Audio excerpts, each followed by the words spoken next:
I'm Glenn Morshower, and I am starring in the role of Nick in the movie Grumpy Old Santa.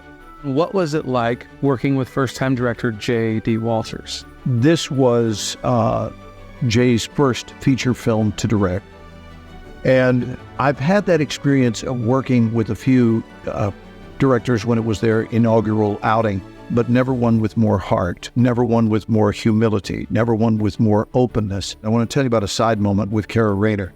I turned to her early on in the shoot and I said, I want you to look over at Jay. Right now, just look at Jay. And he was bouncing around smiling, which was par for the course. But it was early on in the shoot.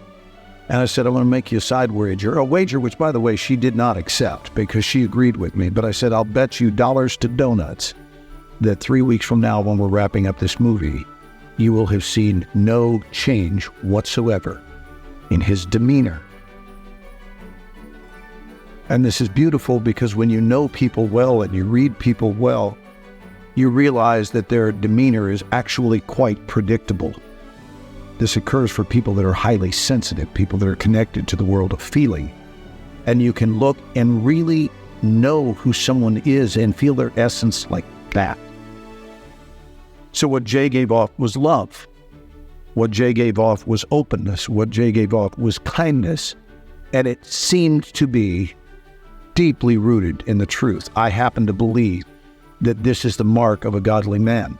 Well, here we are at the end of the movie, and there was no change. What we saw from the very beginning remained constant throughout every surprise, every less than terrific piece of news that occurred, which is frustration is part of every set. But to read his face, you would never know that we were in the midst of something frustrating. That's the constancy of love. So, Jay, thank you, and we love you for that. Working with Micah Lyons. Well, now there's a big question. Micah's a hoss. That's a term from the old show Bonanza. But Mike is a hoss. He's a hardworking guy with a vision, younger than most producers, especially most producers in the state of Texas, and has done a number of films. This is our second one together, and we're friends. And so we're old school where things go back to where life is based on a handshake. And if you tell someone you're going to do something, that's what you do.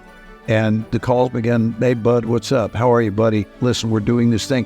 And frankly, when Micah called to offer me what was a different role in this show, that role was to start filming 2 weeks later.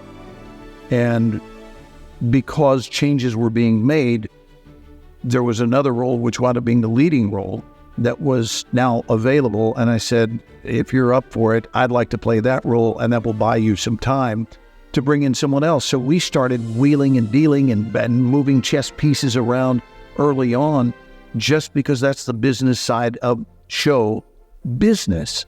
And Mike has got amazing business acumen, which a producer frankly has to have. He also is likable, which is a non-negotiable for a producer, because producers need a lot of favors, and you don't get favors unless people like you.